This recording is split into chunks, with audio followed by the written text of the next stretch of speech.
નમસ્કાર મિત્રો, form friend YouTube ચેનલમાં આપ સૌનું હાર્દિક સ્વાગત છે। તો અત્યારે આપણે વાત કરીશું ઇન્ડિયા પોસ્ટની અંદર જે ભરતી આવેલી છે એની અંદર ઓનલાઈન ફોર્મ કેવી રીતે ભરવું। આ ફોર્મ તમે તમારા મોબાઈલથી અથવા તો તમારા કોમ્પ્યુટરથી ભરી શકશો। તો વિડીયોને લાઈક અને ચેનલને સબસ્ક્રાઇબ જરૂરથી કરી લેજો। તો સૌથી પહેલા તમારે તમારા મોબાઈલ અથવા તો કોમ્પ્યુટરની અંદર ઇન્ડિયા પોસ્ટ gdsonline.government.in આ વેબસાઇટ સર્ચ કરવાની રહેશે। ત્યારબાદ આ પ્રકારનો ઇન્ટરફેસ ઓપન થશે, જેની અંદર ફર્સ્ટ નંબરની જે વેબસાઇટ છે એના પર ક્લિક કરવાનું રહેશે। ત્યારબાદ તમારી સામે આ પ્રકારનો ઇન્ટરફેસ ઓપન થશે, જેની અંદર તમારે અહીંયા જે ફર્સ્ટ છે સ્ટેજ 1 રજિસ્ટ્રેશન પર ક્લિક કરવાનું રહેશે।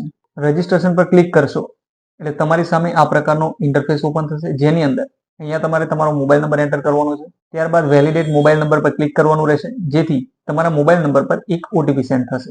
ત્યારબાદ અહીંયા તમારે તમારો ઓટીપી એન્ટર કરવાનો છે અને સબમિટ ઓટીપી પર ક્લિક કરવાનું રહેશે। તો અહીંયા ઓટીપી સક્સેસફુલી વેરીફાઈ થઈ ગયો છે। હવે અહીંયા તમારે તમારો ઈમેલ આઈડી એન્ટર કરવાનો છે અને અહીંયા વેલિડેટ ઈમેલ પર ક્લિક કરવાનું રહેશે। તમારા ઈમેલ આઈડી પર ઓટીપી આવ્યો છે, જે તમારે અહીંયા એન્ટર કરવાનો છે અને સબમિટ ઓટીપી પર ક્લિક કરવાનું રહેશે। તો મોબાઈલ નંબર ને ઈમેલ આઈડી બંને વેરીફાઈ થઈ ગયા છે। અહીંયા તમારે તમારું નામ લખવાનું રહેશે, ત્યારબાદ ફાધર નેમ, ત્યારબાદ અહીંયા તમારે તમારી ડેટ ઓફ બર્થ સિલેક્ટ કરવાની છે। ત્યારબાદ અહીંયા તમારે તમારું જેન્ડર સિલેક્ટ કરવાનું છે। અહીંયા કોમ્યુનિટીમાં તમારે તમારી કેટેગરી સિલેક્ટ કરવાની છે। યુઆર નો મતલબ થાય છે જનરલ કેટેગરી, ત્યારબાદ ઈડબ્લ્યુએસ, ઓબીસી, એસસી અને એસટી। ત્યારબાદ તમારે સિલેક્ટ સર્કલ કરવાનું છે, યર ઓફ પાસિંગ લખવાનું છે અને ત્યારબાદ કેપ્ચા કોડ એન્ટર કરવાનો છે જે બાજુમાં આપેલો છે અને ત્યારબાદ સબમિટ પર ક્લિક કરવાનું રહેશે। સબમિટ પર ક્લિક કરશો એટલે first stage of registration complete થઈ જશે। ત્યારબાદ ઓકે પર ક્લિક કરશો તો તમારી સામે આ પ્રકારે ડિટેલ ઓપન થઈ જશે, જેની અંદર તમારે અહીંયા તમારો આધાર નંબર એન્ટર કરવાનો છે। જો એન્ટર ના કરો તો ફરજિયાત નથી। જો તમે વિકલાંગ હો તો અહીંયા યસ કરી શકો છો, બાકી નો પર ક્લિક કરવાનું રહેશે। Language studied in secondary school, એની અંદર આપણે ગુજરાતી સિલેક્ટ કરવાનું છે।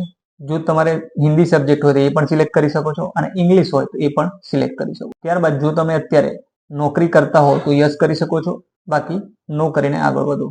હવે અહીંયા તમારે તમારો ફોટોગ્રાફ અપલોડ કરવાનો છે, ત્યારબાદ સિગ્નેચર અપલોડ કરવાની રહેશે અને સબમિટ પર ક્લિક કરવાનું રહેશે।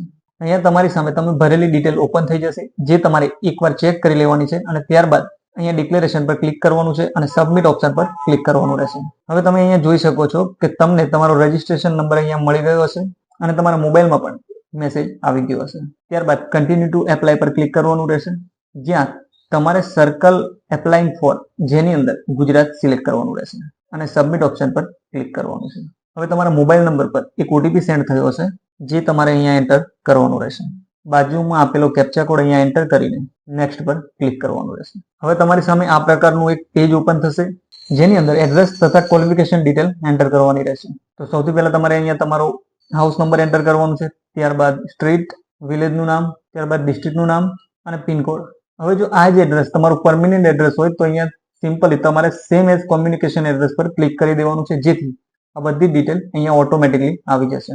હવે અહીંયા તમારે તમારું બોર્ડ સિલેક્ટ કરવાનું છે, તો અહીંયા તમે ગુજરાત સેકન્ડરી અને હાયર સેકન્ડરી બોર્ડ સિલેક્ટ કરવાનું રહેશે। ત્યારબાદ રિઝલ્ટ ટાઈપમાં અહીંયા માર્ક્સ ઉપર ક્લિક કરવાનું રહેશે। તો નીચે તમે જોઈ શકો છો કે અલગ અલગ સબ્જેક્ટના નેમ શો થયા છે, જ્યાં તમારે કયા સબ્જેક્ટમાં કેટલા માર્ક્સ આવ્યા છે એ એન્ટર કરવાનું રહેશે। તો પહેલા સાયન્સના એન્ટર કરવાના છે, ત્યારબાદ સોશિયલ સાયન્સ, પછી મેથ્સ અને હવે તમારે અહીંયા સબ્જેક્ટ સિલેક્ટ કરવાનો છે, જેમાં તમારે માર્કશીટ પ્રમાણે તમે સિલેક્ટ કરશો। તો હું અહીંયા ગુજરાતી સિલેક્ટ કરું છું, ત્યારબાદ બીજો સબ્જેક્ટ હતો ઇંગ્લિશ, એ સિલેક્ટ કરું છું અને બીજો સંસ્કૃત હતો તો એ સિલેક્ટ કરું છું। ત્યારબાદ અહીંયા સેવ એન્ડ નેક્સ્ટ પર ક્લિક કરવાનું રહેશે। તો અહીંયા તમે જોઈ શકો છો કે તમારે ડિવિઝન સિલેક્ટ કરવાનું રહેશે, જેની અંદર તમે કોઈ પણ ડિવિઝન સિલેક્ટ કરી શકો છો તમારે એકોર્ડિંગ। તો હું અહીંયા અમદાવાદ સિટી સિલેક્ટ કરું છું। ત્યારબાદ મારી સામે આ પ્રકારના ઓપ્શન ઓપન થયા છે, જેની અંદર કયા ડિવિઝન માટે પ્રાયોરિટી આપવી એ જણાવવાનું રહેશે। મતલબ જ્યાં તમારે 1 થી લઈને આ જેટલી જગ્યાઓ છે એટલા નંબર આપવાના છે, જેમાં જો તમારે અહીંયા ગામડી ડિવિઝન છે એ જો તમારે પહેલા સિલેક્ટ કરવું હોય તો ત્યાં 1 નંબર આપી દેવાનો, અસલાલી બીજા નંબરે જોઈતું હોય તો ત્યાં 2 નંબર આપવો। એ રીતે તમારે કયા નંબરે કયું સેન્ટરમાં નોકરી મેળવવી છે એ અહીંયા સિલેક્ટ કરવાનું રહેશે।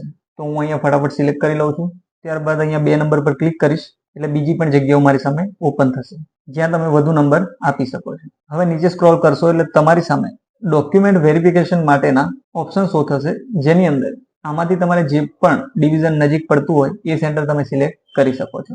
હવે અહીંયા ડિક્લેરેશન પર ક્લિક કરવાનું રહેશે અને સેવ એન્ડ પ્રોસીડ પર, તો અહીંયા ડેટા સબમિટેડ થઈ ગયા છે અને અહીંયા ઓકે પર ક્લિક કરવાનું રહેશે।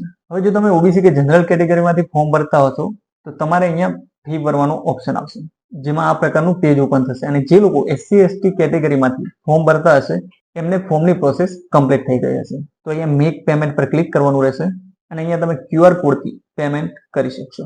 તો આ એક ડેમો ફોર્મ છે, જેથી આપણે અહીંયા ફી નથી ભરતા, પરંતુ તમે ફી ભરશો એટલે તમારી સામે ફીની PDF ઓપન થશે, જે તમારે ડાઉનલોડ કરી લેવાની છે અને ત્યારબાદ તમે તમારું ફોર્મ પણ ડાઉનલોડ કરી શકશો. તો જો તમને આ વિડીયો પસંદ આવ્યો તો વિડીયોને લાઇક કરજો અને તમારા મિત્રો સાથે પણ શેર જરૂરથી કરજો અને ચેનલને સબસ્ક્રાઇબ હમણાં જ કરી દેજો.